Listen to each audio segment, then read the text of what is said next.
स्वास्थ्य सेवा सुधारों पर आमने सामने रहे। इस कड़ी में कांग्रेस नेता जयराम रमेश ने एक बार फिर मोदी सरकार पर स्वास्थ्य क्षेत्र का कुप्रबंधन करने का आरोप लगाया है। लेकिन क्या आप भी मानते हैं कि वाकई मोदी सरकार ने स्वास्थ्य क्षेत्र का कुप्रबंधन किया है? क्या कांग्रेस का रूट टू हेल्थ चुनावी वादा वास्तव में लागू हो पाएगा? और स्वास्थ्य सेवा क्षेत्र में बदलाव के लिए क्या रणनीति अपनाई जा रही है?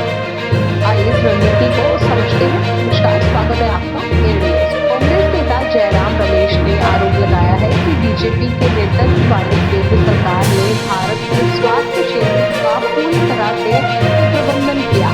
इसे नरेंद्र मोदी सरकार की प्रमुख विफलताओं में से एक बताया।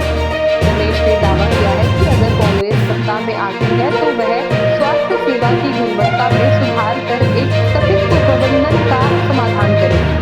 स्वास्थ्य का अधिकार लाने के कांग्रेस के चुनावी वादे को दोहराते हुए रमेश ने कहा है कि कांग्रेस घोषणा पत्र सभी के लिए स्वास्थ्य के अधिकार की गारंटी देता है, जो स्वास्थ्य सेवा और स्वास्थ्य बीमा की बढ़ती लागत को देखते हुए समय की मांग है। रमेश ने ट्विटर पर लिखा, स्वास्थ्य क्षेत्र का पूर्ण कुप्रबंधन मोदी सरकार ने 10 वर्षों के अन्याय काल की विफलताओं की लंबी सूची का हिस्सा है।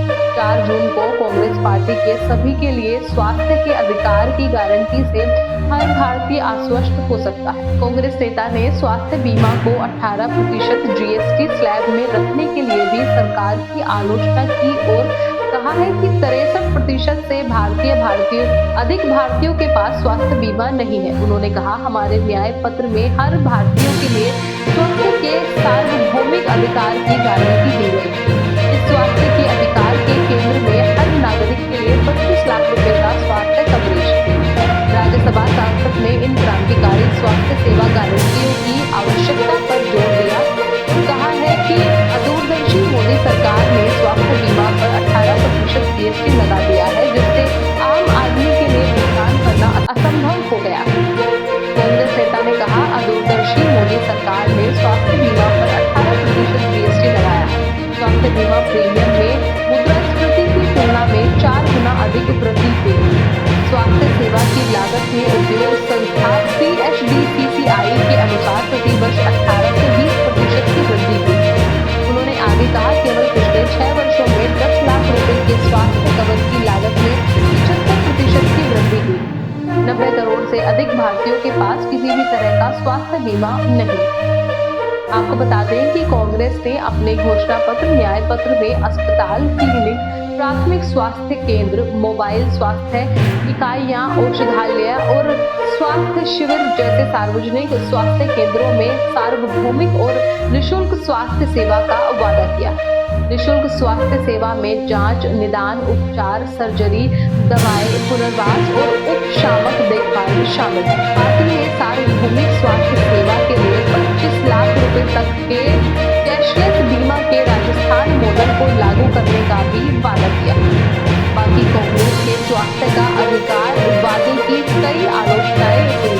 कुछ आलोचकों का तर्क है कि इस तरह का वादा वोट हासिल करने के लिए किया गया था और वास्तव में लागू नहीं किया जा सकेगा। अन्य लोगों का सुझाव है कि इतने बड़े पैमाने पर स्वास्थ्य सेवा प्रदान करने से सरकार पर वित्तीय बोझ पड़ेगा। हालांकि घोषणा पत्र का समर्थन करने वालों का तर्क है कि यह समय की मांग है। वे इंगित करते हैं कि स्वास्थ्य सेवा की लागत लगातार बढ़ रही है और कई भारतीयों को गुणवत्तापूर्ण स्वास्थ्य सेवा तक पहुंच प्राप्त करने में कठिनाई हो रही है। उनका मानना है कि स्वास्थ्य का अधिकार कांग्रेस घोषणा पत्र में एक क्रांतिकारी कदम है, जो सभी भारतीयों के लिए बेहतर स्वास्थ्य और भलाई सुनिश्चित करेगा।